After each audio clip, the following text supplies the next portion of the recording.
I'm just trying to make sure. Sarah, I got a side note real quick. Yeah. So somebody just messaged me, and I won't name the name of the person that they have questions about, but they asked if somebody sold Charlie. There's something. Is somebody else saying? Can you still hear? Yeah. All right. So if somebody sold Charlie Kirk hoodies and claimed that some of the proceeds went to the Turning Point Foundation, how do we find that out? Angelina? Yeah. She'd be the best point of contact. She's our point of contact for headquarters. So. Okay. Yeah. Woohoo. All right. So we are live, just so everybody knows. We are live on Facebook. I will bear with me on this one if we do get lost, because last time I dropped out because I was connected to my work Wi-Fi, and at one point it was because whatever reason, every time I touched my phone, it would mess up our connection. So I'm like not trying not to touch my phone at all, but I still kind of need it. But this time I'm connected Wi-Fi wise to my phone as a hotspot to see how that connection works out. So if it's weaker, then I'll change it, you know? What is that? So, all right. Let's see. And like Catherine said, if it's easier to mute yourself, feel free. If you think that's easier as far as like sound. I did have to ask Jason last time to mute because he had background noise that was like way too distracting. So I guess since we're live, we'll just start, and then when everyone joins in, although I am waiting for Nate. Actually, I'll just text him real quick. He's gonna be like, you just said that on here.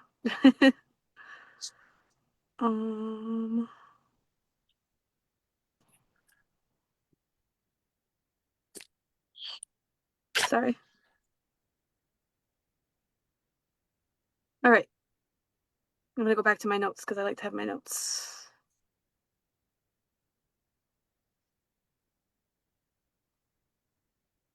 All right, so we're gonna touch back on.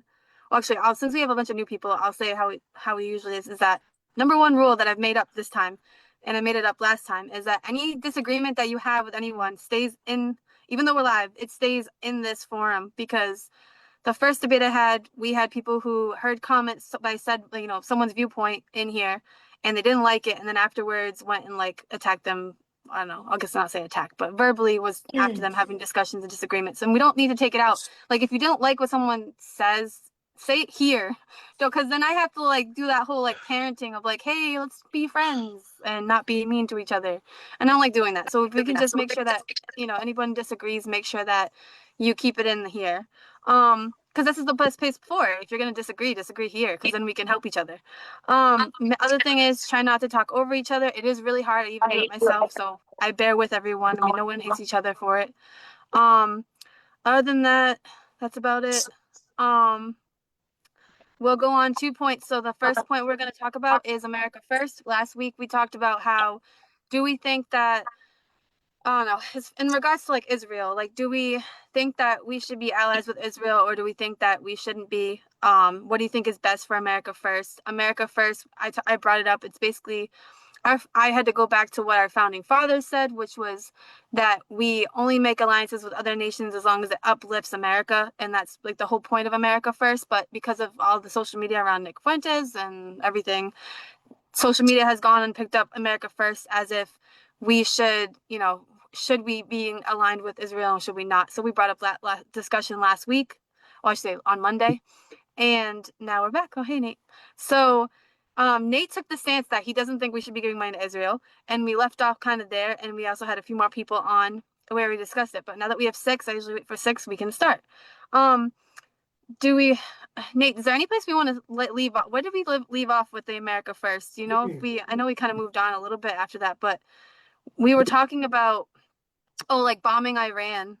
I know my friend Tommy wanted to come on tonight, and he was saying that we were going to talk about that, but just like, where do you want to say your side of why of that, just so we can touch off, because there's a few more new people from other chapters, that stuff that I believe we left off on how we make our own problems by funding. When we fund our own enemies, we sell our enemies or people that we shouldn't sell weapons to. We sell them weapons. We pay them off with their own tax dollars to not do things against us. But then at the same time, why would you trust your enemies with the money that you give them to do what you tell them to do with it?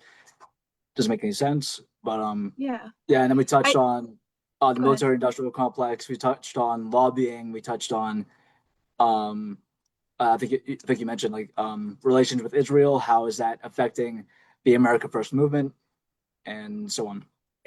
Yeah, I remember I'm trying to think what his name was. Oh, Noah. Noah was bringing up about how he was like we give them so much money, but like basically he was saying like what has Israel done for us. So I actually I did some research, and don't quote me because I'm still I'm still working through all of it because it's a lot. Um, but I asked and figured out did as much research as I could using obviously ChatGPT, but then I've had to research everything down the line. But as far as answering the question of what has Israel done for us, I came up with Israel warned the U.S. of the ISIS bomb plots involving the laptops on the planes in 2017. This led to airport security changes and prevented attacks against Americans. I mean, not that it has the same correlation with our tax dollars, but just in general, what they've done for us. Um, they helped uncover the Iranian nuclear weapons archives, which gave the U.S. insight into Iran's nuclear plans in the first place. It's because of Israel we knew about it. And then Israel has disrupted terror financing networks that target the U.S. and allied troops. So even U.S. generals and CIA directors have publicly said that Israeli intelligence has saved American lives. So I think that's like part of the reason why we feel so indebted to them. I mean, that's just another point. But I'm still trying to get there. So I looked up like where the funding, and we did co-fund the Iron Dome. So we co-funded, it was co-funded by the US, but the technology from the testing and improvements, they get shared back with our military. And then it says Trophy APS tank defense system, which was Israeli technology now used by US Army tanks to intercept RPGs and missiles. And then drone and cybersecurity advancements developed in Israel are used by American defense contractors. So Israel is basically our field testing ground for anything like that we use from combat, and then we improve it. So I guess that's like where our tax money is going. But he was saying like they didn't do anything for us, and I was like, is that true? And that's kind of what I've come up with. Um, but I don't know. But I don't know. It says over 70% of U.S. foreign military aid to Israel must be spent on American-made weapons. So that was like something that came up. And it says, so practically, the U.S. gives Israel money. Israel uses the money to buy American equipment. America defense companies profit. American jobs are supported, and the U.S. gets upgraded weapons through shared testing. So that's why it would be important for us to keep them within our network, I guess. But I don't know if you want to argue that. He got a lot of dirt on us. Yeah. Yeah. So Israel is able to warn us about possible attacks against us and an overall anti-America sentiment in the Middle East. Do you think that we've contributed to that anti-America sentiment through our support for Israel, bombing countries in the Middle East on Israel's behalf? Yeah. I mean, it doesn't help when I guess that's what some people argued is that, we kind of bombed other countries without them having given a real clear, like obvious amount of threat. Like, because I was saying, well, we found out about we told Iran to not, to stop developing nuclear weapons or to like terminate their whole program, and they didn't. So then we bombed it. And then I guess the counterpoint was that like, why did we bomb? Like, remember Nate, you were saying like he was bombing churches and hospitals and stuff, and that wasn't like you're not really targeting enemies if you're just bombing innocent people. So Yeah. that was an argument that we dealt with as a refresher. So I don't know, it's really hard because everyone's really jumping on the America First bandwagon, and I'm trying to still figure out that it's not like a black and white thing because it's not, we don't know everything. So that's why we're trying to, I would say the counter argument to that, I would say that everything that you've listed are things that we can do for ourselves. So why would we outsource that to Israel? On top of that, we have a military industrial complex, which basically is for anybody that doesn't know what that is, it is a collection of the largest defense contractors. So Boeing, Northrop Grumman, Lockheed Martin, all of these large defense contractors that work with the government. these guys don't make money unless we're at war. If we're at war, then these guys make money, and the politicians that they have bought. Okay, these are the biggest lobbying groups. There's big pharma, big tech, and there's APAC, and then there's the military-industrial complex. The military-industrial complex owns multiple politicians through lobbying on both sides of the aisle. So whenever and through those connections with Israel, if Israel wants to say the current bombings in southern Lebanon, so they're bombing Lebanon, and our defense contractors make a lot of money, which they then put towards putting more politicians into office that will then continue to support the genocide and unjustified bombings by Israel on their neighbors. So it's a whole cycle. Well, And so I have a question for you. So, you know how you said we could do it for ourselves? So just like I'm in Massachusetts, right? There's a lot of like talk about like how we're like anti-gun, right? So if we were to develop weapons, like where would we do that in the US? Because considering how anti-weapons a lot of our states, like, if you notice, they don't even like ICE, they don't like the National Guard coming in, they don't like anything military wise, they would rather defund the police and all that. So then if we were to develop our own military and all of our defense stuff here, where would we do that if our people are so against weapons? That would be North my next Carolina. question. yeah, Yeah. yeah. I believe we already have former nuclear testing sites in the deserts out west, so we can continue to use those sites. Also, the federal government, despite the Constitution already stating that the federal government should not own more than what is the District of Columbia, the federal government controls much of what we call the states. If you look at a map of what federal land is owned by the federal government, you could see just how much they actually own. We have plenty of land for the federal government to continue to test their weapons here in the United States. I'll add that Yeah. our military budget is nearly $1 trillion, and we've given $300 billion to Israel since its inception in 1948. We give Israel $3 billion every year. That money could be put towards developing weapons in America. So we have the means to do it here. It's just we keep on giving Israel perpetual financial support that I believe benefits us in no way. No, you don't think it benefits us? No. See, that's what I'm trying to figure out is like that do they really benefit us or not? And why are we so stuck on that? I Why think like yeah. why does Israel have so much support from us then? I If you guess would look be at the my history, question. look at JFK. Okay, since JFK, every president that's come after him has made a trip to Israel and kissed the what's the wall? The Western Western Wall? Wall. The Western Wall. They've all kissed the Western Wall. The last president not to do it was JFK. What happened to him? He got shot. And then you look at Trump. He gets shot in the ear, and a week or two later, he picks JD Vance. JD Vance has all these connections with I think we've talked about this last week, and much of this is what I'm doing is I'm presenting the facts, and I'm making a conclusion based on the facts. These are not Yeah. confirmed, but these are the facts. He has all kinds of connections with AI data brokers and a lot of big tech companies, and speaking of which, no foreign nation is allowed to invest in our AI and much of our tech industry besides Israel. Israel owns and pays off AI companies as well as our data brokers, in which so when JD Vance is picked as VP, even though he has next to no actual political experience and actually opposed Trump prior to him being picked as VP, Yeah. if he gets in 2028, who wins? It's not the right. Republicans don't win. Democrats don't win. Nobody wins besides those companies who own him. Yeah. And Which then brings it all back into full circle of how it's just like a crazy game. question Yeah. is, how do we survive without Israel? We've done it before Israel became a country in 1948, and I think since Israel became Israel, it's created nothing but problems for us. We've established that anti-America sentiment in the Middle East because of our involvement in the Middle East.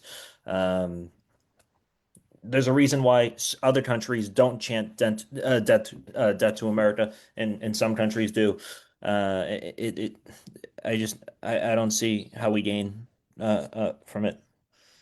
Yeah. It's good to know all these talking points though, because I'm trying to expand. Because I didn't know enough before, and when this whole thing started, I was like, I don't know where I stand. Everyone's like, do you like Nick? And I was like, I don't know yet. So I was like, hold on, because I don't know enough. I can't say I like, and I don't always have the time. So that's why it's good to have it on here, because then people can figure out for themselves. And we have the mainstream political ideologies of like, you have the Democrats and the Republicans. It's like the mainstream, like the MAGA versus progressivism. And Yeah. what all that is, it's just a distraction for what is actually going on.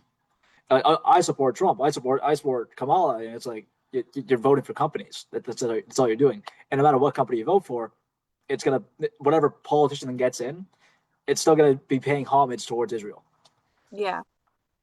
It's just funny because like no matter what differences Republicans or Democrats have, the one thing there's a few things we can agree on besides this, but the main thing that they can all agree on is let's continue to send money to Israel.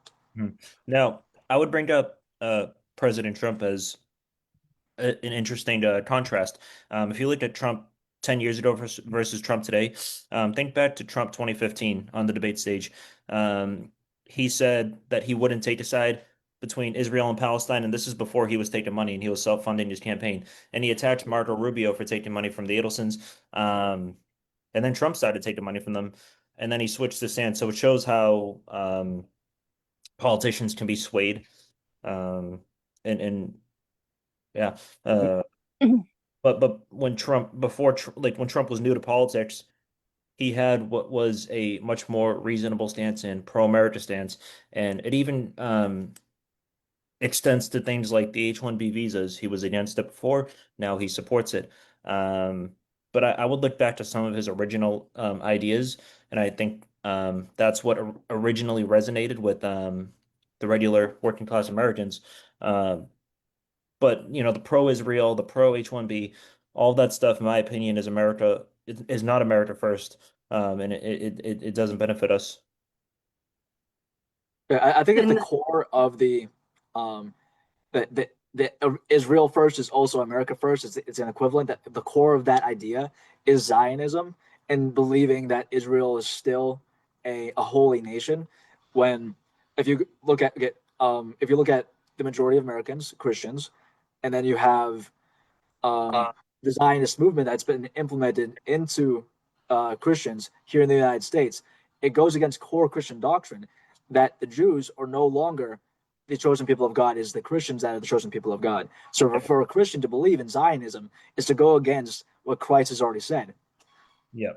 And then you look at Israel, who owns the much of our tech companies, mainly AI. So when say you're on ChatGPT, looking up the history between Christians, Jews, Muslims, and the founding of the state of Israel, the history of the Jewish people, ChatGPT isn't really a reliable source because it's been paid off by Israel. For all you know, these companies, these AI companies, big tech, they will change answers, they will change information to fit a narrative for a pro-Israel ideology. yeah, I don't It's know. the same Tommy, thing you want with to say? like the Go the ahead. textbooks. The people that own the textbooks, they've done the same thing to whitewash. That's why you're not allowed to dispute anything. The Red Crosses came out and they've adjusted the numbers from the Holocaust.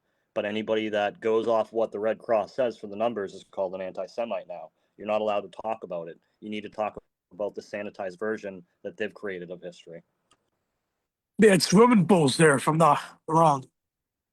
In one of the camps, like Auschwitz, I believe, they had swimming pools, they had community center, soccer fields. Like, that doesn't really sound like a death camp. I mean, it was, but Yeah, not to You can mention focus the on wooden doors. the Which, doors exactly. You can focus on just the gas chambers themselves. I personally, I don't have a made exact of wood. source of the Holocaust, but I do believe that there is actually evidence and points to be made about the legitimacy of it and the exact numbers of it. Because they look at the doors, look at the design of these gas chambers, quote unquote, where there's no place for the gas to escape. If you're going to have a gas chamber, you need to have a sealed door, because like you don't want to have people be gassed and then have the this toxic gas then leaks back to you through an unsealed door. Not to mention there was zero ventilation and way for the gas to escape. If you're gonna put the gas in there, and you need to also have a way for it to get out in a safe way that is not going to harm you and the other people that you don't want to harm. And speaking of it, in all these gas chambers, despite it with the addition of what I've just said, were built next to mess halls, so like eating areas. They're built next to mess halls, medical like hospitals, built next to residential areas within these camps. I read that they're treating them for like delousing and like typhus. But also the thing that gets me is that they went in there and they did like a chemical test on the walls, and they said if there was Zyklon, like if there was poison in here, it would make the walls go blue, and the chemical test didn't reveal that. Then additionally, somebody talked about I think it was like the Mohs hardness scale. Fingernails can't scratch the walls. So I don't know how they apparently, it looks more like propaganda. And then if we really want to get into it, the most ultimate thing that nobody says you're allowed to talk about, if you do the math, because like mathematically, they couldn't have killed 6 million people or at least done it in ovens the way that they're describing. It takes far too long. Like, I'm not really a stickler for the numbers. It's just the fact that you're not allowed to talk about it, right? Because nobody's like getting upset if you dispute the Revolutionary War or like the Peloponnesian War. Nobody gives a fuck. But it's because you're not allowed to criticize anybody that's Jewish nowadays. You're not allowed to, or Israel. It's like you're not allowed to criticize it. And I really don't care. I'm an American. I'll criticize whoever I want. I would just And say I with the can't. addition of that, there's also Go ahead. Okay. I was just gonna say I can't take a stance on that, on the Holocaust and everything, because I have family who are on the memorial. But so I can't just like turn around and be like that didn't happen. I'll say But and to clarify, I'm not saying it did not happen. so I'm just like I I'm just can't do disputing that, the and numbers. I mean, because that's I don't know if Like you guys it saw the happened. menorah in my I background. haven't looked into like any of like the notions challenging. Like I've seen enough evidence to know it happens. I don't really look into like things challenging it because I just know it did happen, and a lot of people were killed, and Yeah, I don't Try think to it's. I reframe know it it's. as like denying the whole Go ahead. thing. Like if right. I just criticize the numbers, and then people try to frame it as like, oh, you deny it. Like, listen, everybody knows somebody that's been involved in it in some way. I may have had family involved in it. It's just, and they may not have been Jewish because it wasn't just Jews that were persecuted in it. No, yeah, there And was more That's than right, that. Tommy. And if I can jump in real quick, so my family's from Lithuania. Lithuania, okay? And there was a book in 2010 where I wrote a septies. It was historical fiction called Shades of Grey. It wasn't just the Jewish, because there were Jewish in Lithuania, Estonia, and Latvia. They were put into concentration train camps up in Siberia, okay? So that was Stalin, and then there was Hitler, and no, Hitler did not, from what I understood, did not want that anything to do with Stalin, but it was not just Jewish people. The numbers could have been massively skewed. Like, you do some really good research, by the way, Nathan. Like you should be an agent. You really, Yeah. you guys amazing. No, that's some serious stuff. Like that's a poli-sci or some type of CIA, FBI training in the making. But you got to follow the money Should I trail, be really. afraid? No. If you think about, and I can't comment on. Okay, I'm not in college anymore. Okay, so you guys are constantly researching and diving and everything like that. But if you follow the money trail, and I said this before, it usually leads to the truth. Why are we partnered with Israel? Is it bad? Is it good? I have to do more research too, but something's off about it. We've always been fighting like team hunger force. We're always fighting other people's battles. In Lockheed Martin, I got some friends down there. Yes, we have many contracts, and the ones that you said as well, Nathan, they're being funded. Just because we're physically not there, that doesn't mean that America's not somehow involved. Does that benefit us? Does it benefit us, citizens? Absolutely not. Does it benefit a politician or someone that's putting money in the back pocket when they have money going out the front door? That's our money. Absolutely. I hope that makes sense. I hope it made sense. Yeah. To add 100%. on I to think that, it I would needs. also You need add to say that it's linked the to Ukrainian war right now, who's going to benefit after the war is over? It's construction companies. It's the companies that are going to rebuild and Of course. reshape Ukraine.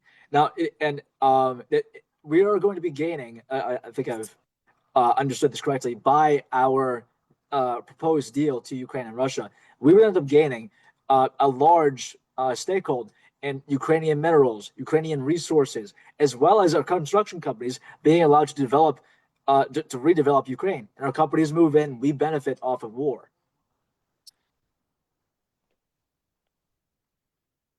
I forgot who was going. Was it? I don't know who was talking over. Was it? You need to go, Anthony. I don't know who was talking at the beginning when you guys started. I don't know who. I was going to say something about like it's definitely linked to Ukraine, the military-industrial complex, the rebuilding of it. Look into how much people profited off rebuilding Iraq after we destroyed it. But I think this also goes deeper. It's we're kind of held hostage. If you look at Mossad, Jeffrey Epstein, and all the connections, like we're kind of fucked. To to put it bluntly, we talk about like China and Russia, China. Like, if as many people were paid off by China and Russia that APAC was, we would have another Red Scare before we got to 20%, the threshold that we're at for APAC. So it really mind boggles me. Like there's almost like a magic spell that's been put over all the Americans. Maybe And it's it's the time money that that we like need we to wake all up. look at. Yeah, it really does. And that's why I keep talking about APAC, JFK was killed because he wanted them to register under FARA. And then not too long after that, they got our nuclear weapons. If you look up the last people that were executed for treason, something Ethenberg, they stole nuclear weapons and they gave them to Israel. So, I mean, I think this is all tied together in some way. Yeah. Definitely not only that, down the but rabbit hole. JFK wanted Israel to disclose its nuclear weapons program, and they didn't. And they said, "Screw it." They said, "Screw you, JFK. We're not disclosing this. We don't have nuclear weapons." And then just a little bit later, they have nuclear weapons. That's after he's killed. And after we smuggled the Jewish spies from the United States, smuggled them, the Ethelbergs, last people executed on U.S. for treason. Oh yeah, I remember that. I heard something about that. I have to go back to my research on that, but it was a This goes while all back. the way back to 9/11, and the actual like mainstream story is like, oh, it was terrorists. These terrorists these poorly trained terrorists who basically coordinated this thing with technology from the 1940s, hijacked some planes, overpowering all the passengers as well as the military trained pilots. And they flew it around for a few hours, the most heavily defended airspace in the entire world, and doing all kinds of aerial movements that are impossible for a plane to do. And all the evidence just happens to land directly into the FBI, the CIA's pockets. Okay, the passports just happen to be there a few blocks away from the World Trade Center, and the engine that was the engine, quote unquote, that was found from the plane is said to not even be the correct kind of engine for that kind of plane. And you see declassified video of the Pentagon. I'm not sure if it's actually doctored or not, but I've seen video. There is a video of the Pentagon being hit by a missile rather than by a plane. I'm not sure how true that video is or how actually like real it is, but I have seen that video, and it doesn't make any sense that somehow this plane hit the Pentagon exactly in the budget office where they're trying to locate where all this like trillions of dollars that the Pentagon misplaced. The owner of the World Trade Center just happened to get a little bit prior towards 9/11 anti-terrorist insurance for the World Trade Center. Like not only that, but the collapse of the World Trade Center made 0 sense at all. The idea that jet fuel is going to melt steel, first of all, and second of all, the idea that an aluminum plane, is going to hit the exterior of the World Trade Center. The Trade Center was made very distinctly because the structural steel was put on the outside of the World Trade Center. This is very strong steel. Birds fly into planes, and the planes disintegrate, basically. The idea that this plane can fly straight into the World Trade Center through structural steel and somehow blow up and come out the other side, that's ridiculous. And then Building 7 didn't even get hit by anything.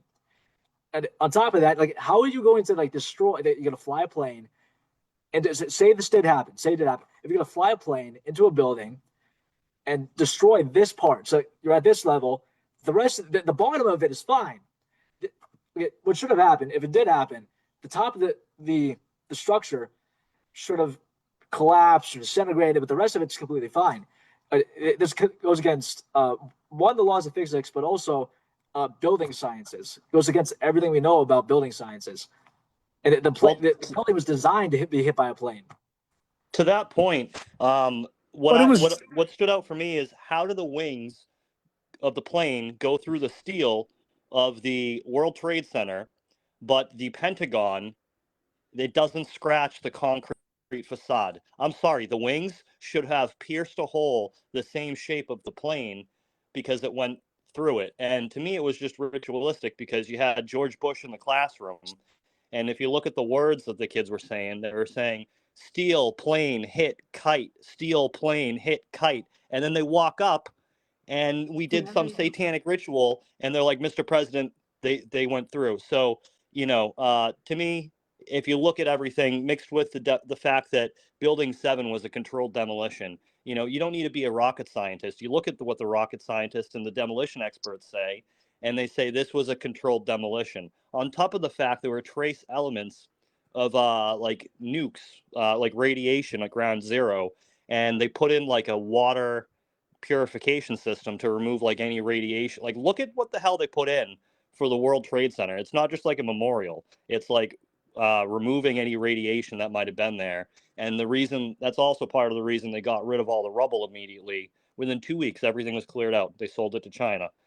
It should have been saved so that we could test it. And all the firefighters that died, they all got cancer and stuff, radiation.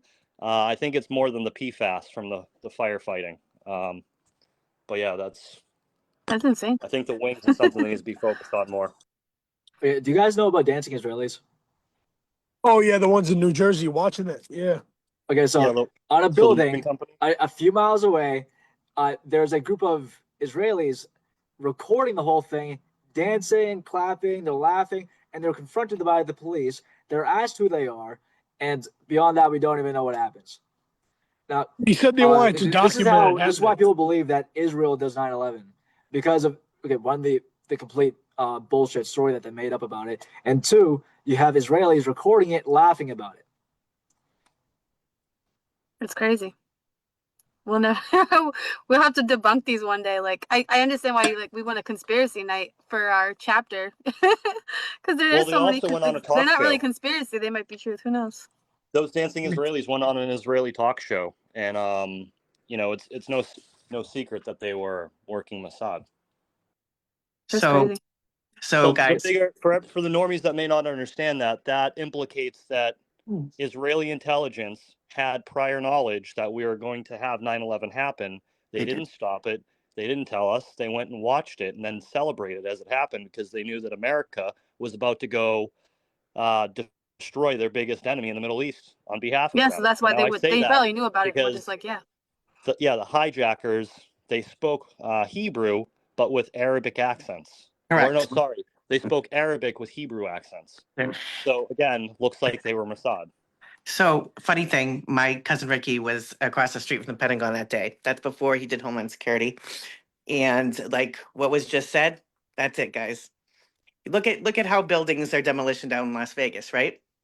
There is no way in hell, none of that would, physics that Nathan brought up, everything would just like, when scaffolding down. My 8-year-old niece at the time when I was teaching her about it, she's like, I know what happened. That was a demolition. All she did was look. She was like looking at different things. And it's kind of funny, the kids in the classroom, he had the book upside down, first of all.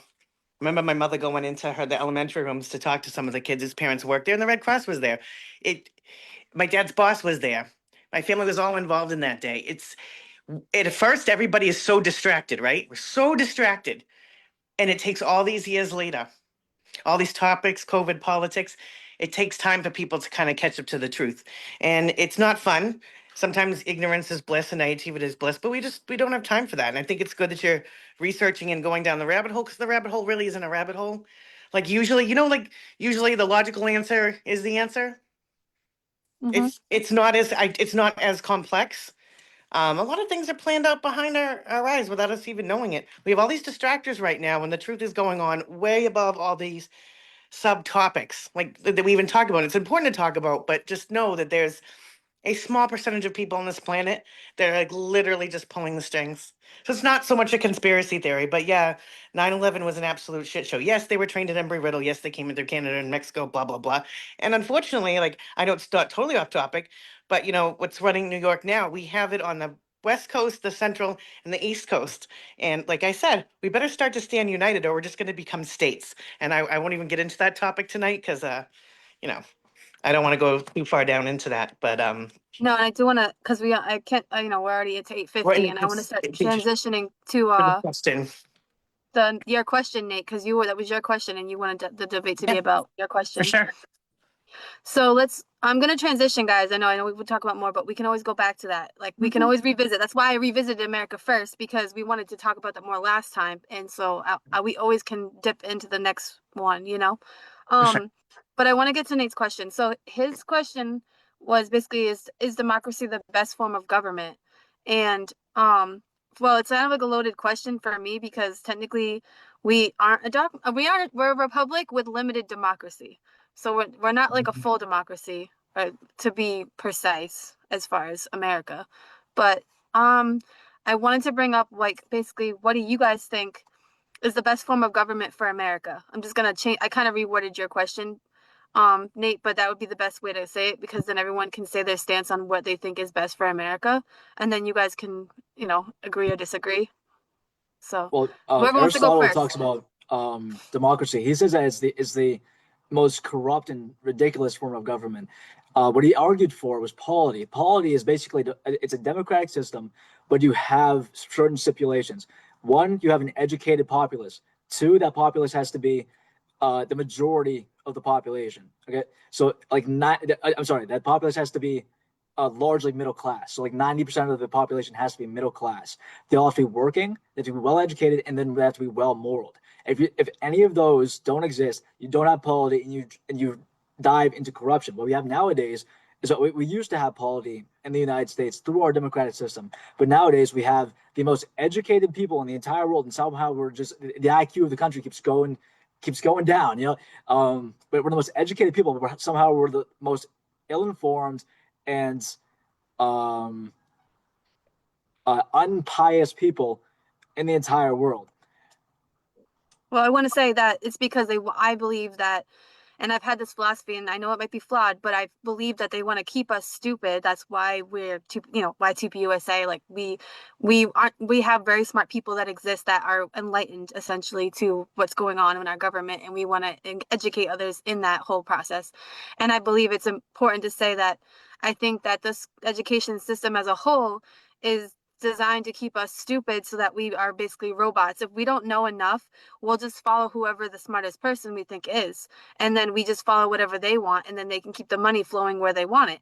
But if we get too smart, they don't want us. I mean, there's been people who every time that they try to, there's a few people that when they've really spoken out, I mean, I could just say Charlie Kirk, but there was a comedian. He used to go around. He made my husband followed him. He wasn't that big, but he was starting to make YouTube videos every day with his kids in the morning with breakfast, and he would say like, "Hey, think about this," and he would like make you think. And he was murdered. Like they don't want. It was during COVID too. Like he was speaking about the COVID vaccine and stuff. But anybody who spoke about anything against the government, they get eliminated. So I feel like that's not the government, but the education system and those people, they don't want us to smarten up. So I feel like our IQ isn't going down because of the human race problem per se. Like we're not getting dumber. They're just keeping us dumber. I mean, I don't drink the tap water. Like I guess conspiracy there, but I think that, I mean, I have, for an example, this is a very low example, but my uncle in South Carolina, he's dying from cancer right now, and it was because the drinking water was a dumping site from a corporation, and everyone who was in that area who lived there in South Carolina, they've all been affected and have cancer and are either dead or dying, and it was because of the water. And yeah, my uncle is going to get a settlement for that, but he'll probably be dead before he even sees that money. And nobody really cares because it's like, it's not me, so let's not worry about it. But I think that we have to be more careful about taking care of ourselves, because there are definitely people in power that don't want us to know everything. So so I don't, like, as far as the IQ thing, I think that there's a lot that goes, it's a bigger thing that like it's so big that we can't defeat it like one person alone. But I think that's something that we're eventually going to have to figure out, like that's why being the next generation is so important to me, because we need to figure out a way to beat the system, essentially. It's kind of like the Tom McDonald, but it's the system. And I don't like the way that it's going because it's not helping us. I mean, we, I don't know, like we're just not doing right by our people. Like it's like human life doesn't even matter anymore to anybody in every regard, in every different aspect. Like you want to kill the nuclear family because if we do that, then we have less values. And if we have less values, then human life itself loses its worth. And it just, then we're like, I don't know, demoralizing human life essentially, or whatever, however you want to call it. And we go down that rabbit hole is what I would say. So I don't know, but I don't think our IQ is going down. I think that they're keeping us dumb. And I think that Well, that's why we Aristotle need more people, speaks you know? to this, and it is democracy is the uninformed and the uneducated voting for whoever speaks the loudest in the room, whoever says the nice things in the room that they resonate with. You know, that's why like, and then you have Plato in Plato's Republic. He speaks about the philosopher king, and then you have St. Thomas Aquinas. He says that the seeking of truth is the ultimate joy, and it should be the ultimate joy and goal of every person's life. Now, what we have now is a lacking in that, and it is when people value their own personal judgment over what is actually true, and then on top of the subject of like who is actually in control.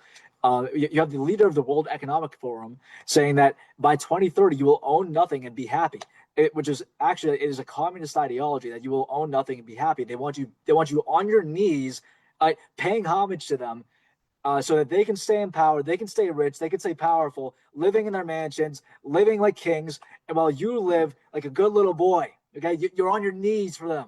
Okay, you sit there at your job. You might be educated. Maybe you got to go to college, but nowadays your college education isn't worth as much because everybody in our generation is college educated. It's losing its value. You'll be in debt for the rest of your life, and as you know, interest rates go up, and it's like, oh, it's just how it is. That's why you got to pay to be educated. No, that's not why you get. No. This is usury. That's why I'm so against the Fed. The federal what was it? The Federal Bank, not the Federal. Yeah, the Federal Reserve. The Federal Reserve. Yeah. The Federal Reserve. Oh, but it's controlled by the president. The president picks who controls the Federal Reserve. It's a private bank. Okay, the president isn't even able to be admitted into the Federal Reserve and its vaults and all that without the permission of the Federal Reserve. It is a private bank. It's the central bank of the United States, and they control our interest rates. They control how much money is printed, and they keep you on your knees by manipulating the market. Okay, this is why for centuries, no sane country, no sane people has ever allowed for central banking to take control of their nation. Because every time central banking has been implemented, the people in power of that bank have used their control of the nation's finances to manipulate people, to keep them on their knees so they can live like kings. Yeah, what do you think? I guess like, we come down to the question I asked myself in my head, which was like, how do we, I should say it like Tommy's hat, how do we make America great again? No, how do we? Well, I think like, it comes down to the American Revolution, not to cut you off, but the reason that to your point, the reason that they keep us dumb is so that they can keep taxing us so that we won't rise up. Because if we had something like, I personally think we need to have a Catholic monarchy here. I'm Catholic, and I'm at the point where it's like, is America doing a good job right now? It's not. So I want to appoint Nicholas Fuentes as whatever for the United States. He's in charge. He answers to the Pope. And we get some Catholicism. We bring some Christianity into America.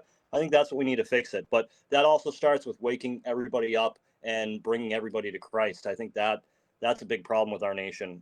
We don't put Christ first.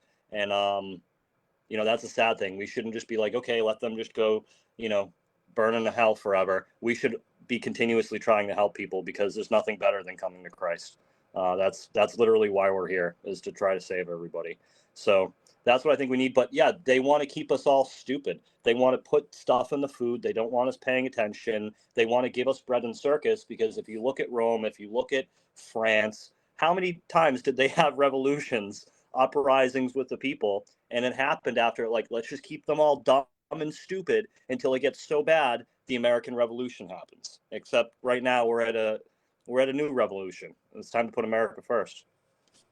Yeah. Because to that point of like an increase in Christianity within the United States, I absolutely believe that we need to have like I'm baptized Catholic. I'm currently looking into Orthodoxy, but I absolutely believe in Christ. I believe that it is the ultimate religion, is the one and only true religion, and is the only religion that will be good for the United States. However, I don't believe that we absolutely need to have a Catholic revolution and have the Pope in charge, mainly because we've had a separation of church and state in the past, and it has worked for almost 250 years.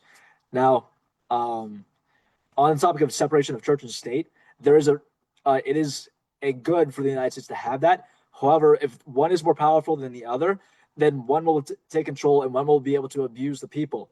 Now, what we have nowadays is like you said, we have a lacking in faith. We have a lacking of people going to church. We have lack of people paying tithes towards the church, so the church can do its moral goods. The reason why the government now has all this control over EBT, funds, grants, things like that. These are things that the church is supposed to be doing.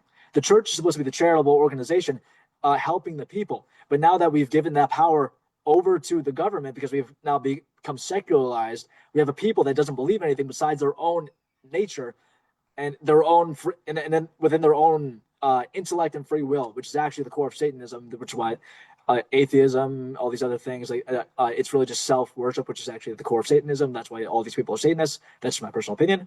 But we have a lacking of church attendance. We have a lacking of people that have zeal. You need to have zeal for what you believe in. Now, we need to have the church come back by having people go back to the church so we can have that equal balance between the church and the government.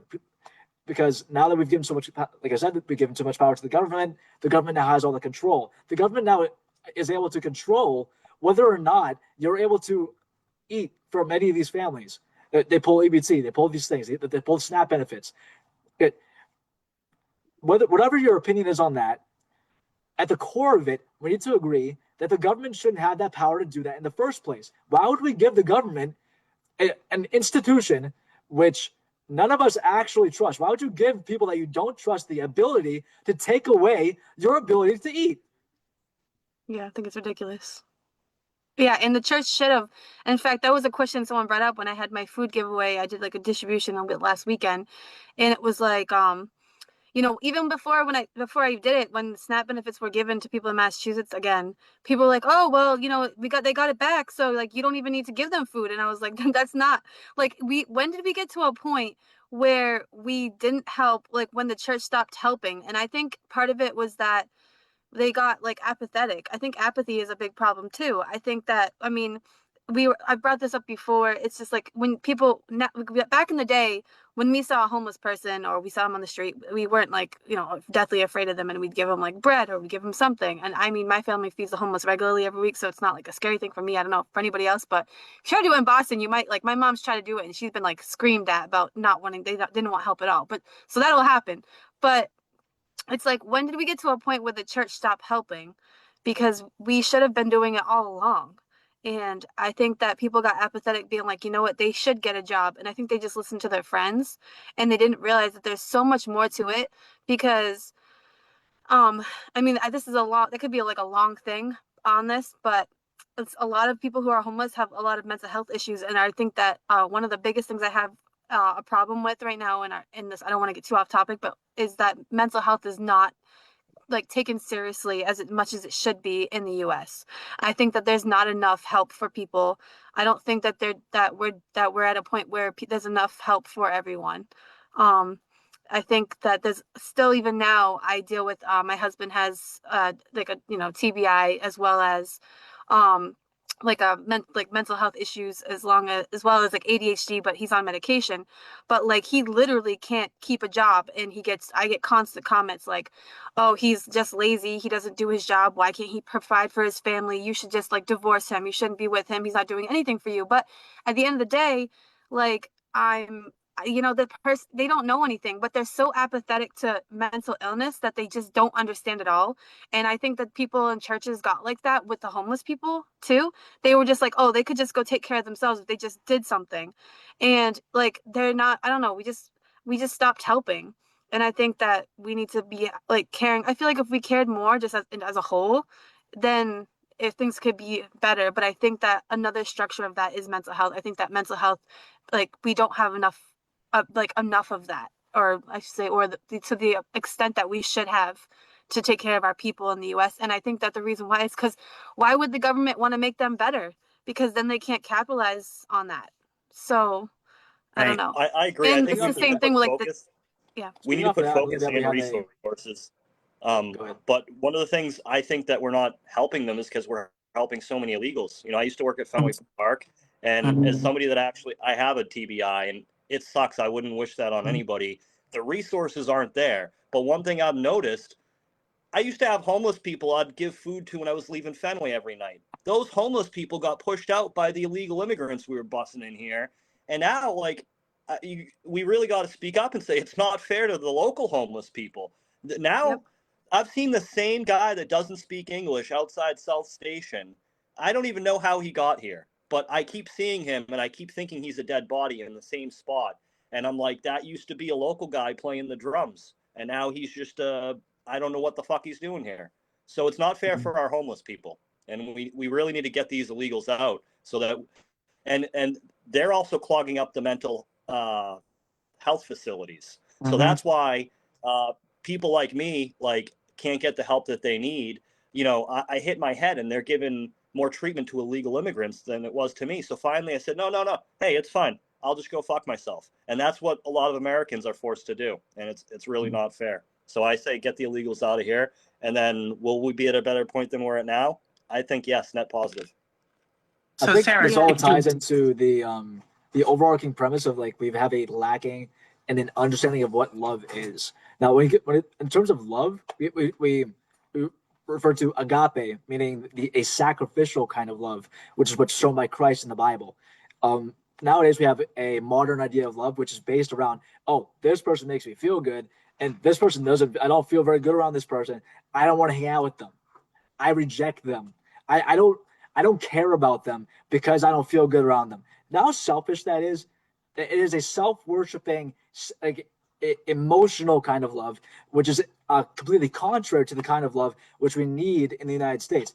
And when you can feel for somebody that you don't know, you can feel for somebody that does you wrong, that trespasses against you, that is what agape is. It's a sacrificial giving of yourself. This is also why the nuclear family, not just because of government or societal influence, but it's also a lacking of understanding of love that is destroying the nuclear family. We have people who get divorced simply because, oh, I don't feel like it anymore. I don't love this person anymore. Love is a choice. Love is not an emotion. Love is a choice. You choose to love somebody. If you can't choose that, then you have a lack of control over your emotions and understanding of your emotions, but you have lack of empathy. You can't see somebody's soul rather than seeing. You can't see past how you feel about somebody when you're around them, instead of seeing through that and seeing their soul. Now, that's why back to divorce. It's like feel like, especially nowadays where you have people they get, especially our generation, they get into relationship after relationship after relationship, and eventually it's like they throw up their hands. They're like, "No, what? I'll get married. Let's do it."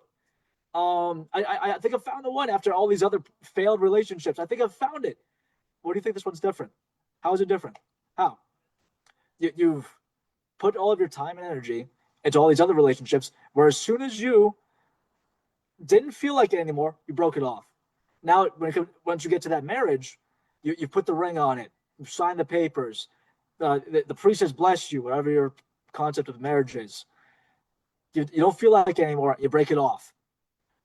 Just because you don't feel like it. Love is a choice. You need to be able to love without conditions.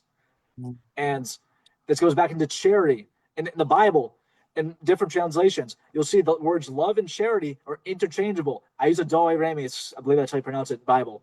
When you go to certain verses in the Old Testament, it will say charity, and then you go into other translations, it will say love. It's the same thing. You give of yourself. It's a sacrifice. When you're in a relationship, and it's not just like romantic relationships, which is referred to as eros, which is the Greek translation, and speaking of which, there's multiple different types of love in the Bible and the words that are used. But you have eros, which is a romantic kind of love, or you have agape, which is the love for others with sacrifice. It doesn't matter what kind of love it is. It has to be despite how you feel around somebody. I have plenty of friends who offend me I have friendly friends who do me wrong. I have friends who I completely disagree with entirely, but I love them despite that, because you have to be able to see through that. You have to be able to see through your partner's flaws. You have to be able to see through the homeless man's troubles. Because at the end of the day, um, those troubles are not what defines their soul. You have to be able to love without that and see through it. I'm sorry, I went on a whole tangent about this. No, but this I really like how this you isn't used very all the. political, but like it's a No, societal I was issue just. that kind of It's I probably the completely most forgot what we were important saying before this. in some ways. So, you talk about the individual, and the thing is America first, and how do we combat this big monster or the matrix or these super PACs and all these things? Well, it's this, right? As I said before, it's the individual human revolution. It's different to everyone. And you call it agape, and it's like for self and others, right? Yeah, I belong to a world organization, a philosophy of Buddhism, but I believe in Christ and God and all of that. I pull from so many different directions because I've had the luxury of meeting people from all over the world. A person needs to be heard and understood. That person that's homeless could be the millionaire a year from now. You never know where someone's coming from. But when it comes to America, you're right. We have to put our own people first. How can you possibly put on oxygen to other people when you're letting the person, like say Sarah was sitting next to me or you're sitting there like literally being starved of oxygen and food, but we're throwing it a million miles in the other direction. It's just wild to me. And I think we could have more human compassion and empathy for others and trust if we learned how to trust each other. And we don't right now. We're united in so many ways, but divisive and divided at the same time because there's a very select few people with money and time and smoke and mirrors, and it's the biggest distraction of all. And it's just when it comes to the opposite side of the Democrats or radical or whatever, look at their suffering. And we're suffering too. People that go through that or homeless or addiction or veterans that are homeless and addiction can come into it and mental health. It's not just from mental health and a drug or an alcohol is usually a subset of that. You have to look at really the root problem. That person is suffering, so what do? In Christianity we pray for them, right? You treat others as you would want to be treated. It's really leading. I truly believe this. It's leading by example. In doing our research, okay, there's so many components to this answer. It's not just one answer, but we really have to start with ourselves. We have to look in the mirror every day. Sarah works her ass off for so many different hats. I think you all do. We're all higher level thinking. What do we do for the people that are still asleep, right? Like didn't grow up the way we did, or didn't have that someone to spark the. Tupac said it, okay. Tupac Shakur. I'm not going to change the world, but I'm sure going to spark the mind. I might spark the mind of the person that will.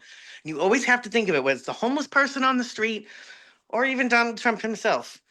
You just don't know. You have to take every opportunity that you can and the time that we have.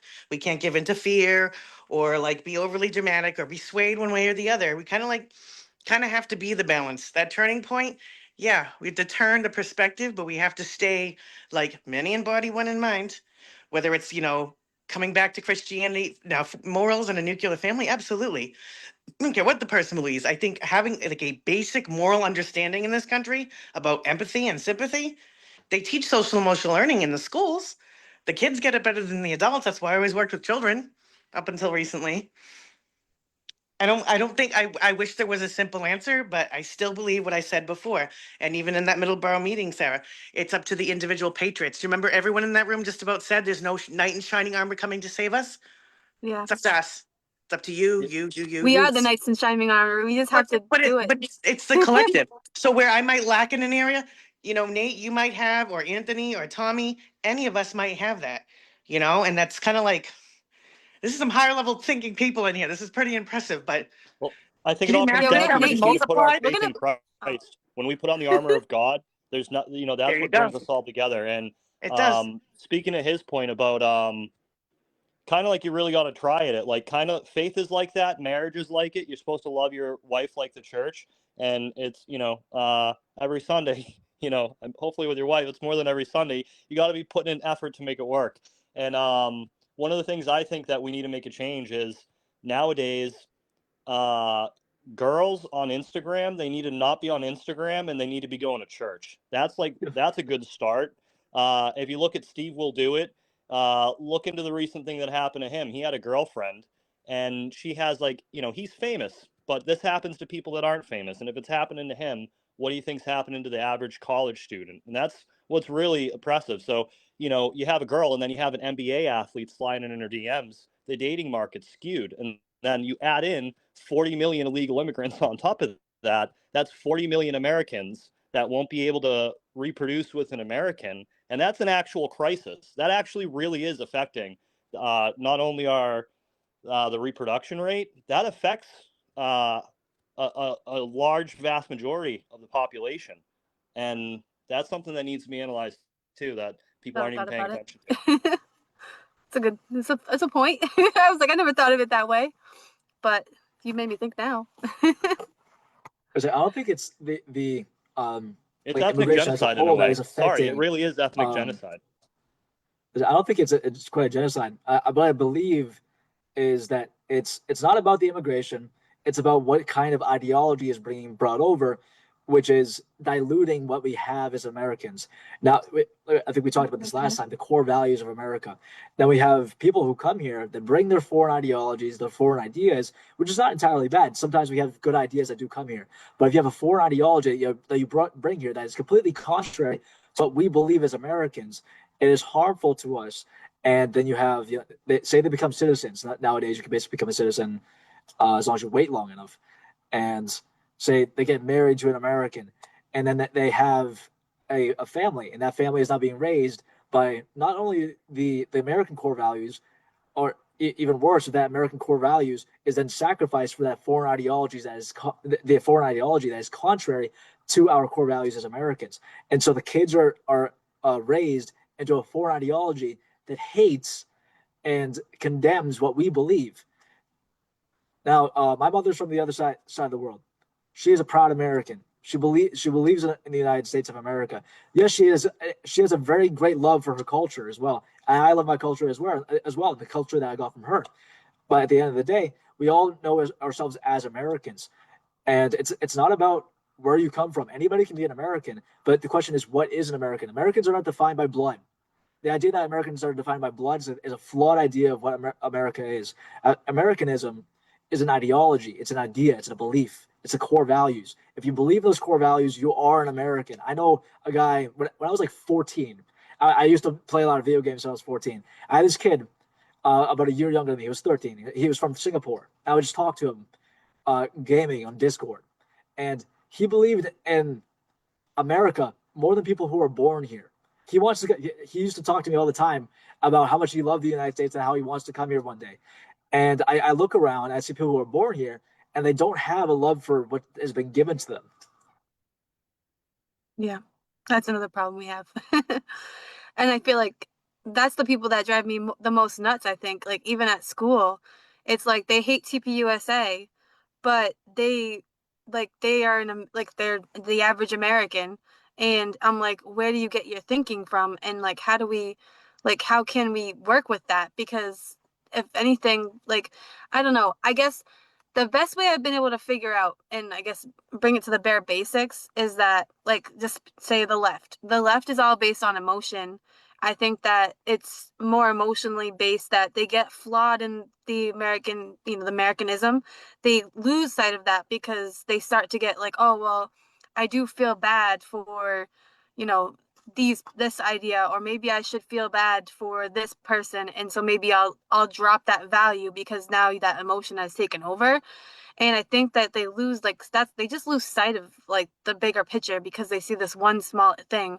It's just like the idea of like, so people like to argue in my city in Fall River that crime is so horrible, and I'm sure I'm going to get comments for this, but they'll say Fall River's crime is so horrible, but when you look at it, it's just isolated incidents like that get blown up, and then it makes it look like, oh my gosh, Fall River is so bad. And then like this one article said how bad in the ratings of how Fall River is so bad in the whole country.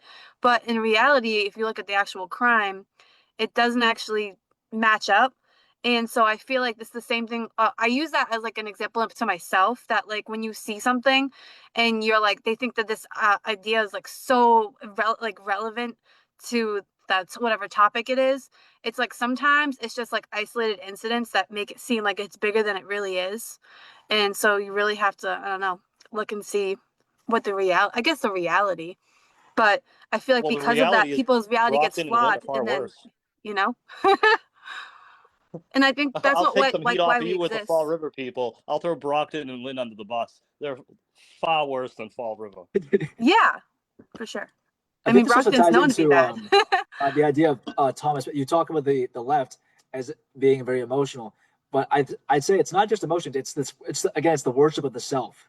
They don't believe in anything besides themselves, and in that is their own personal ideology, their own personal ideas and emotion.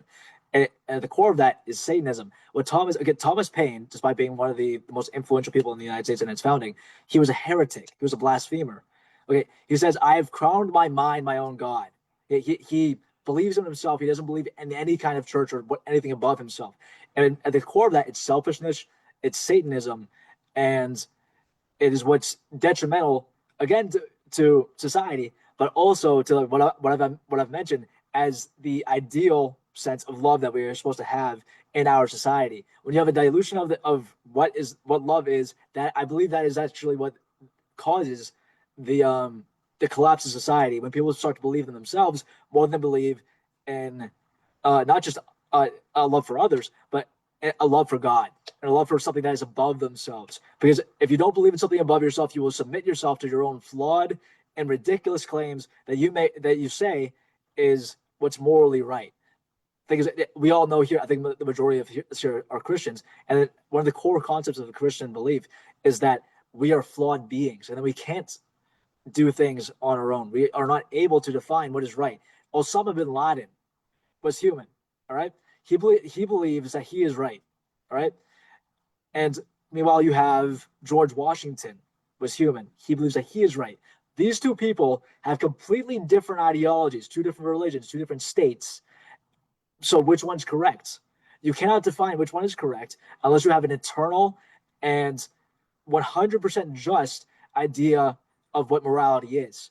Now, to read St. Thomas Aquinas, he states that truth is God. And you see in the Bible, the Word was with God and the Word was God. The Word is truth. God is truth. If you don't seek God, you don't have God. You have no truth within you. And on top of that, Christ says, if you do not eat my flesh and drink my blood, you have no life within you. You have no God within you. You have no truth within you.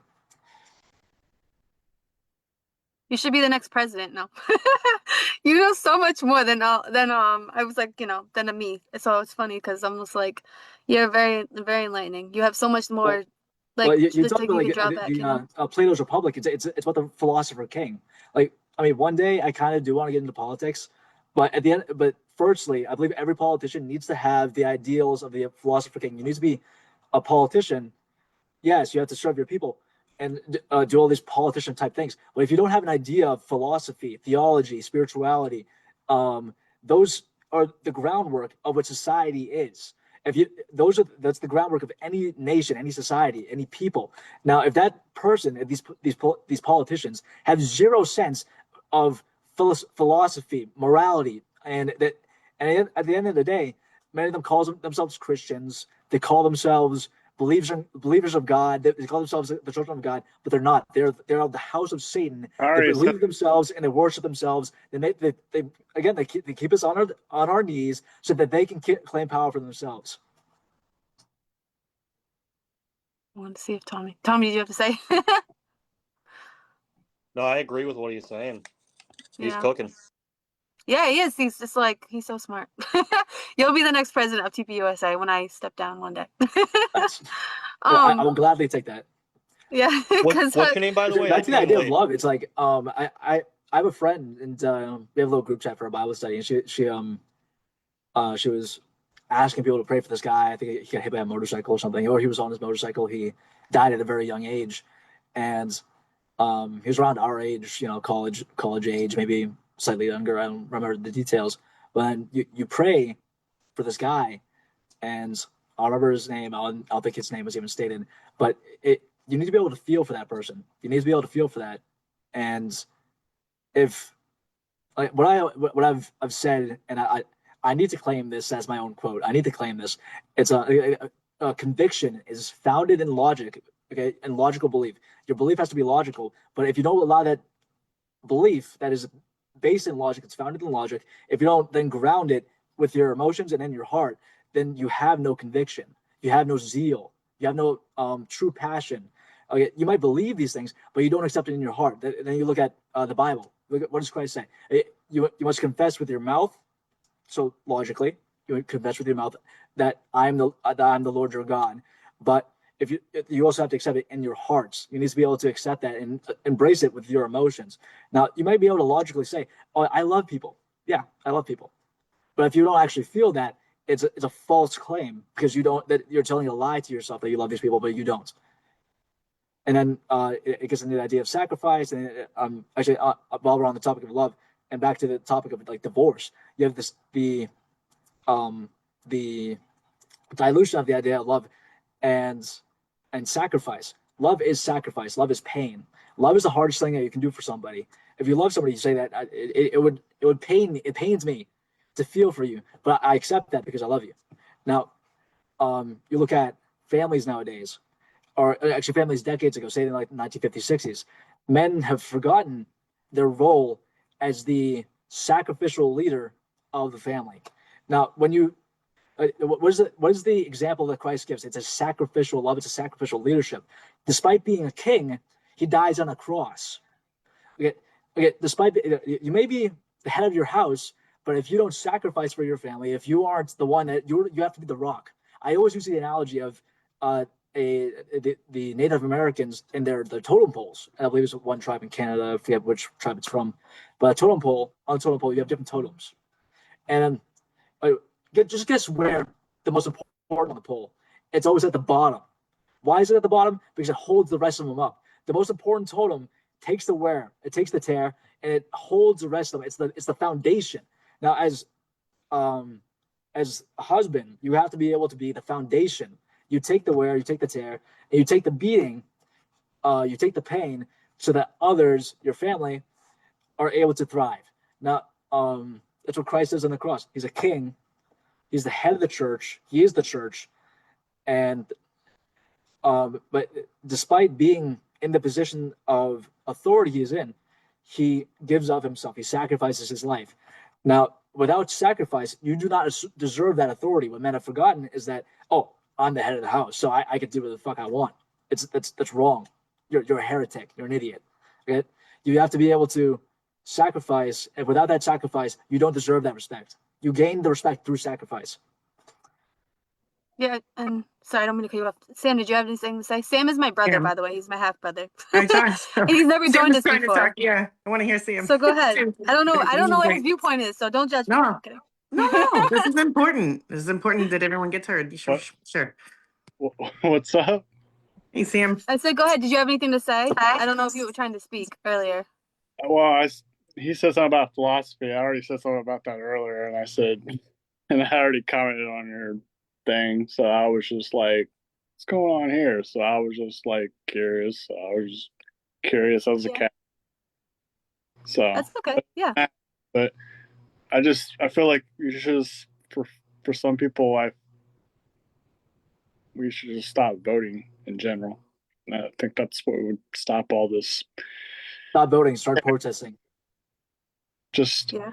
I don't think people even vote. I don't think voting. I think people already stopped voting. I think the majority of the country doesn't vote. The only people the loudest people are the ones that vote, and they're the smallest part of the country. It's like less than 25% that actually do vote, and even a small percentage of those people that actually show up to like rallies and stuff to rally around these politicians. These politicians that they're like, oh yeah, I'm so popular, I'm so great. The majority of the country doesn't even like any of you. Like I don't like any politicians. You're voting for companies. You're voting for who you want to control your life. That's all it is. Yeah, you're not voting for who represents you. You're voting for who controls you. That's it. You're voting for whoever makes you their bitch. Yeah, the even scarier red pill is that like 80% of the population just reads headlines and they get their presuppositions from that, and then they'll argue the presuppositions of talking points that don't even hold, which is honestly like batshit's crazy, especially when you realize some of those people are going out on the front lines, or I've been going out there and I've been interacting with these people, and half the people I talk to, they don't even know what they're talking about. They just like regurgitate it, and then the people that are perceptive to realizing that they're wrong, that's good, but half the time they obfuscate, they run away, and then they play the victim like, like people literally were screaming at the No Kings protest because I was asking them like Socratic questions, and they couldn't handle it.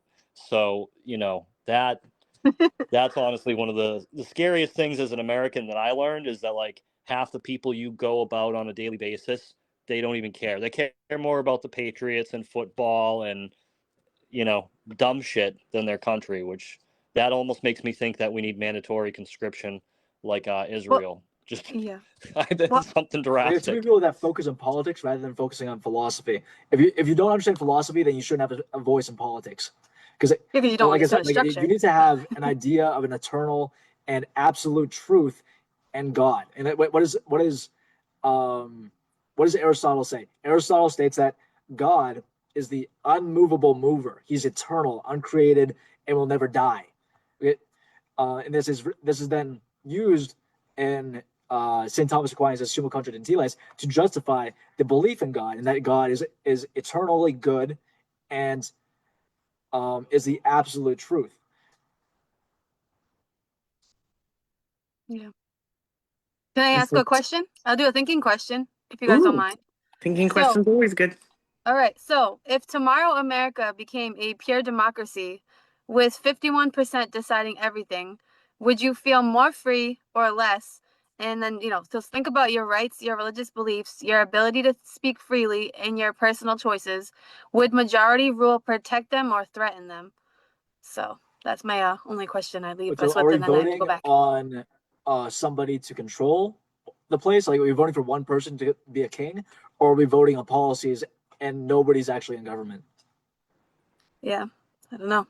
It's like I was going to it's say hard. this, meaning people don't understand like their policies, and even then when they do go into office, half of them don't fulfill half the stuff that's We're gonna get millions of illegal aliens deported. Like it's not gonna happen. Never happened. It's almost the end of the year, and they've come nowhere close to their goal. And it's like, oh, but we're just not gonna get enough funding. You have to give us more funding. And it's like, okay, what are you gonna do with the more funding? You're like, look at the current state of the ICE academies. Where you go to school to become an ICE officer. They're conscripting people who are not medically qualified, not they're barely literate. These are people that they have supposedly they have white supremacist tattoos, and I haven't looked too much into that, but that's a claim that has been made. And it's like you're focusing more on quantity more than quality. Like the plan was we're gonna get like 10,000 new agents. That was the number. It was 10,000 new agents. And now the Department of Homeland Security is focusing too much on the number rather than the quality of the people. Now you look at the military nowadays, and they're like, okay, we need more conscription. We need more people. It's like, look at the numbers. Only about this many people out of the entirety of the United States are actually qualified to serve. That goes from where you have to be legally qualified, but you also have to be medically qualified, right? And as this ties into the Maha movement, like the more people are sick, we have a sickness crisis in the United States, the less people we're actually able to use to defend ourselves. What nation is going to have respect for us if our people are sick? Our people don't have the ability to defend themselves. We don't have guns, yeah, okay. They can't get off their ass and use it though. I just did my podcast. The episode I did today was actually on the healthcare system and how we've constantly been keeping our people sick. So it's funny that you mentioned that, because anybody who watched my episode was like, "Oh, he just talked about this tonight."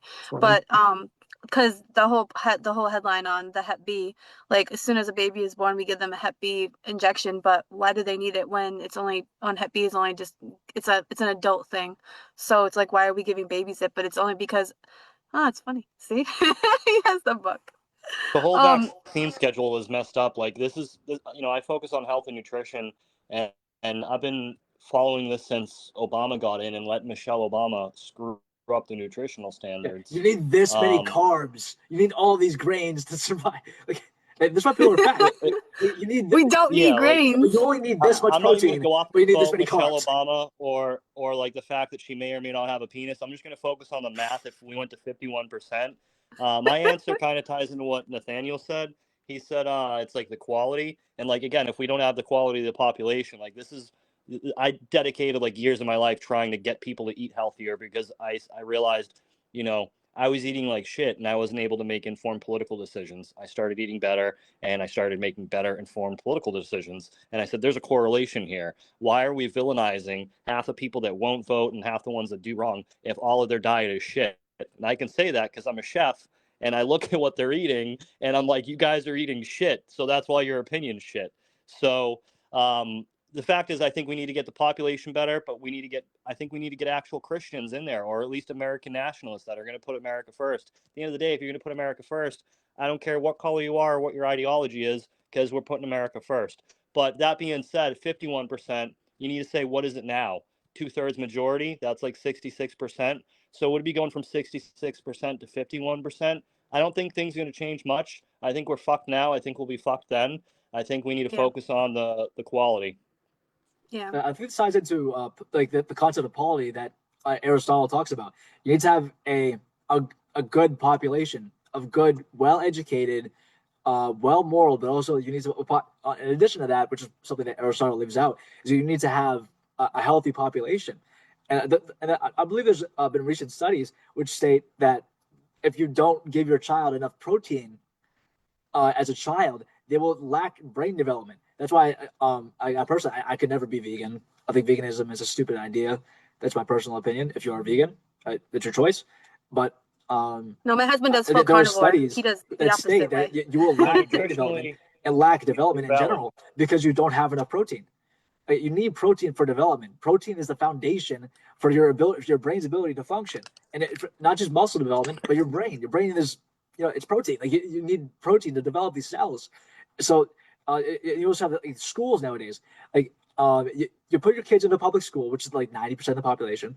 Put the kids in the public schools and barely feed them. Like I remember being a little kid in elementary school. I'm like, can I get a second lunch, please? And they're like, no, you can't eat. You can't have more food. I understand that you're fucking starving, but you can't have more food. What do you even think this is? You think this is a charity? I'm like, but I'm really hungry though. Like you gave me this much to eat. You gave me this. You gave me 2 fucking 4-inch long pizza sticks and a little bit of dipping sauce. That's all you gave me, and this tiny little carton of milk. That's all you gave me. And I'm a grown boy. That's probably why I'm so short.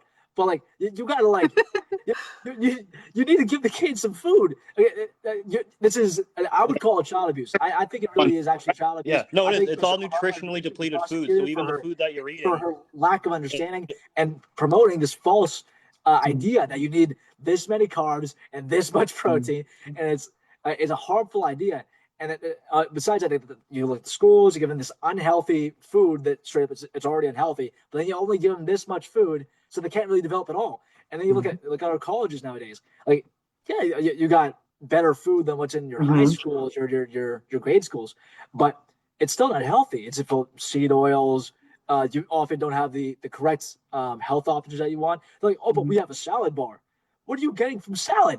You're getting what? Some minerals, Water. maybe? But you're getting water. Yeah, water. What is If it's like celery? regular lettuce. Celery is 90% water. You're getting a solid stick of water. That's all you're doing.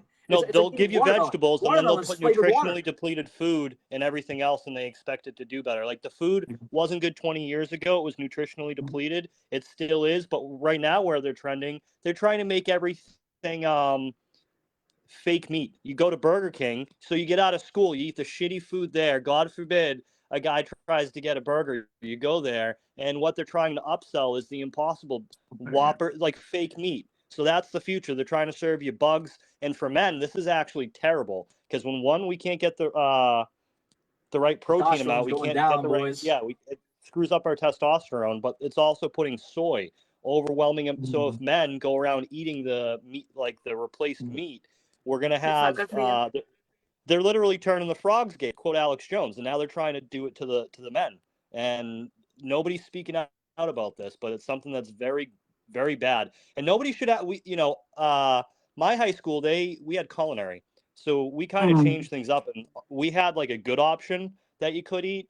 I still don't think I ate enough, so I'm with him. Maybe that's why I'm not like that big, but we really need to be looking out for our kids, and that's one reason I was conflicted on whether or not to vote for Trump. I said, I don't want to go to war with Iran, but at the same time, nutritionally, I want RFK to get in there and implement some things. So Right. I did vote for him. And you know, we need to get some more deportations on Trump's end for me to be happy. And RFK needs to be getting to work too, because there's fluoride in the water. That's not even a conspiracy theory. It's not. You No, know, it's a thing. Yeah. from a chemical level, it shuts down the pineal gland and the thyroid gland. And the pineal gland is what gets us connected with like a higher power. And then the thyroid gland is what regulates our metabolism Hormones and and our everything. hormones. Hormones is a big, And big topic right now. so that's why everybody starts acting like weird. Their hormones are all messed up, and then they can't regulate their metabolism. So Well, that's I was gonna one say, thing that it can affect people. They get like skinny fat or fat skinny. Like they get stuck because they can't regulate past where it Yeah. got calcified. Androgen levels are And too high, hormones. You know, it's iodine funny. fixes both of those, by the way. You know, something, another topic, Sarah, for another day would be functional medicine versus big pharma. So my sister's well, certified. She yeah. has a whole degree and she's doing herbology now in functional medicine. And most of my physicians at Beth Israel and Tufts, because kind of a special case being a long hauler from COVID and vaccine damage, but they will always veer me off towards functional medicine and say, if you want to go towards functional medicine, you need to do A, B, C, and D, you know, and some doctors I've had are not from this country. Okay, initially, and the absolute geniuses. Like I've been really, knock on wood, lucky. But yeah, no, I think we need healthier options. Some of that's changed. It depends on the town, school, and the budget and the money. It always goes back to money, money, money, right? But Yeah, it's honestly, all you know how much money we would save as a nation if we went towards mostly functional medicine? And yes, okay, big pharma has a place and a time at certain things, certain like death threat things, certain war, whatever you're doing. There's certain things that where medicine is good. It used to be very, very good. It is not. And the Red Cross, it's so funny. Brought up the facts about the Red Cross and the Holocaust and all that. It's just there's so many topics and so many issues, right? So I guess we always have to focus on what's at hand. And you came back to the question of America first tonight, right? Absolutely. If we cannot take care of our own backyard, I mean, our physical own backyard and our family, how the hell are we gonna like deal with figure anything something else? else. If the Yeah. brain So isn't guys, working, your hormones are off. You know, this always comes full circle, and I think this is great. I look forward to the next debate. I don't think yes, there is an easy answer. We can all agree upon this. A higher level of higher power. It all goes back to faith, doesn't it? Because see, there's the common bond that we all have just in this group of six. There's the foundation. We have to have something as a human beings in this country that we can at least all agree upon. Because we weren't even alive, but there was a point where it wasn't always just like this. This is like the extreme.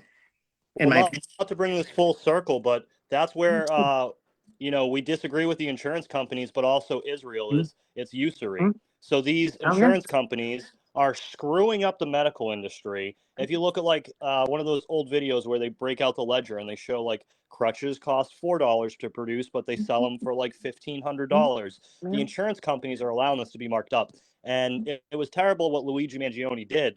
But when you find out that what he went through and how screwed over he was by the medical system, that's just one guy. You also got people like me that got even worse screwed over, but wouldn't do anything crazy like that.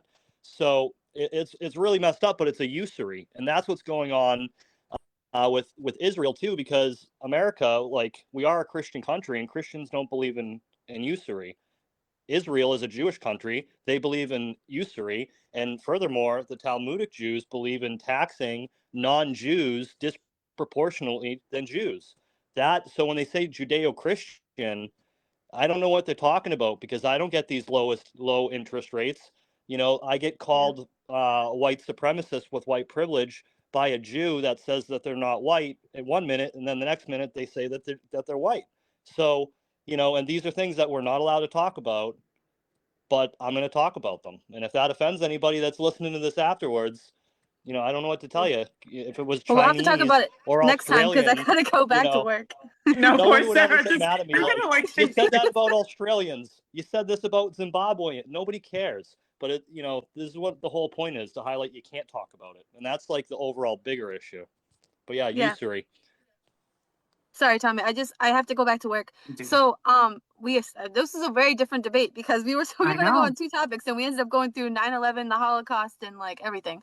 I think that we should transition. We can revisit like again if we want to keep talking about it, but we should definitely, I say, like we're leaning towards starting to go into like healthcare and just like we're still following everything, but like I think that we're starting to lean into that now. So maybe we'll work on that whole IQ thing. Like, is our IQ really going down, or some kind of, The I'll word average it of the in world, what a it's supposed to be, is 100, and the average in the United States is 98. The average American is below average globally Yeah. IQ. And And I like think we can that figure has to out do like with why the that fact is, that and our then can't say. iodine levels are off. Right. It If you ties guys into like the look main at the Great topic of Depression, like, we needed to is put democracy a good form of government? In the olden days, like 250 years ago, back at the foundation of the United States, only white Christian land-owning males could vote, and it wasn't just a race thing. It wasn't just a discriminatory thing. There were actual reasons. Okay, you had to be white, not just because like race, but it was to preserve the culture.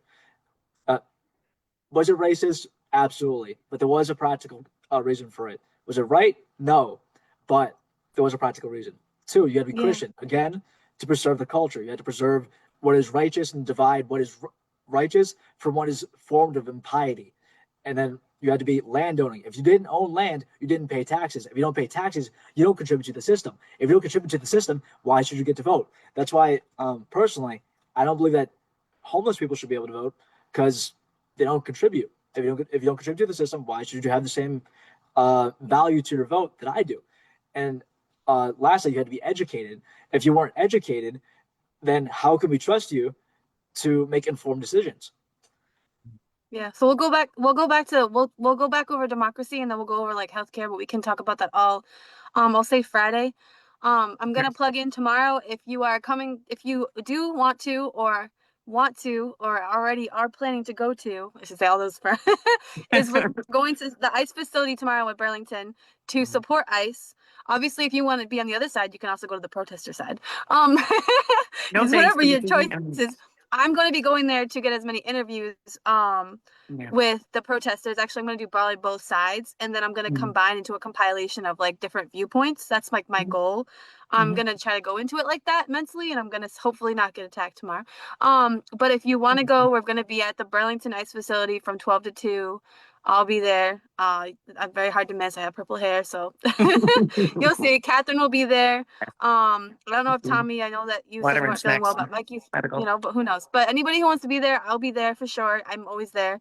And other than that, a next debate will be next Friday. I'll post the flyer in a day or so, and then we'll go from there. And then we have AmFest coming up. So there's a Friday that I won't be able to come on because there's even a mixer by Anthony Watson, and I've already been invited to go to that. So I won't be able to do a debate that I don't know if it's Friday or Saturday night, but one of those nights I will be too busy. So when I'm in Arizona with TPUSA, I probably won't come on. But I do have a press pass, so I'll be trying to like stream when I'm there as much as I can, my experience and like anybody I meet, but I don't know what's gonna happen. And then I'm just hoping that next year we can get as many of you guys to go to AmFest. Like we sign up as early as possible so you guys can all go. We could go as one big group. Anyway, but that's my future hopes. But I have to go back to work, so I thank you guys for all joining. And feel free to share once. I will download it, and then what I did last time is I shared it to my YouTube channel. That way you guys can continue to share it. It's just easier that way. Yeah, it is. And then you don't have to worry about like the privacy part or me having to adjust it and whatnot. So you'll be able to share it, and I put it on X like I always do. You will be viewed probably by like 4,000 people, but they're gonna hear us be crazy talking about everything. Oh my gosh. That's all right. So it'll be fun. This is all where right, but thank you guys for joining. Free thought, starts. Yeah, Exactly. and I feel like if we start showing people that we can talk about anything, then maybe other people will, and that I've will got change the some world. friends around my age that were very excited about this because they said that the Republican Party in general needs a new wave of younger people. And he didn't even know about NextGen because NextGen's fairly new, but Turning Point. So all Yeah. this, even if it's just 6 of us, there's so many more. So we just have to keep going, There's so many. It's just that different people, like I don't have people that Schedules, can join, times. like yeah. That's all. Don't worry Just about because it. that there's some people that like are part of one group that don't like another group, but I'm friends with. I am me as New England Next Gen is my podcast. I tell everybody in every episode that I don't choose a side. Yes, I do have my own stance, but when I do them, I try to give you like the facts of like this is what they think on this and this is what they think on that side, and I try That's to the whole compile thing, it all Sarah. so you can. You're getting people to think. Our very first debate was about critical thinking. But So I get that there's good. a lot of people who watch me who don't agree with each other, and then that's where I can't get them all to collaborate with me yet because they're just not they're not ready yet to collaborate. That's all right. But I think by us doing it, they start to see that we can do it, then they should have no problem. And I mean, look, we have a different crew this week. Last on Monday, we had a big group, like it was a lot of us, but it's just like we all we'll do it every week, and we'll let it grow until we get too big. Sounds So, good to all me. right, well, thanks guys for joining. Okay, I really appreciate it. Absolutely. But Take It's care, gonna be our everybody. Have a good generation night. that finally does Bye. something. Exactly. Keep going, guys. Good night. Take See you. care. Christ is king. America first. America first. Take care.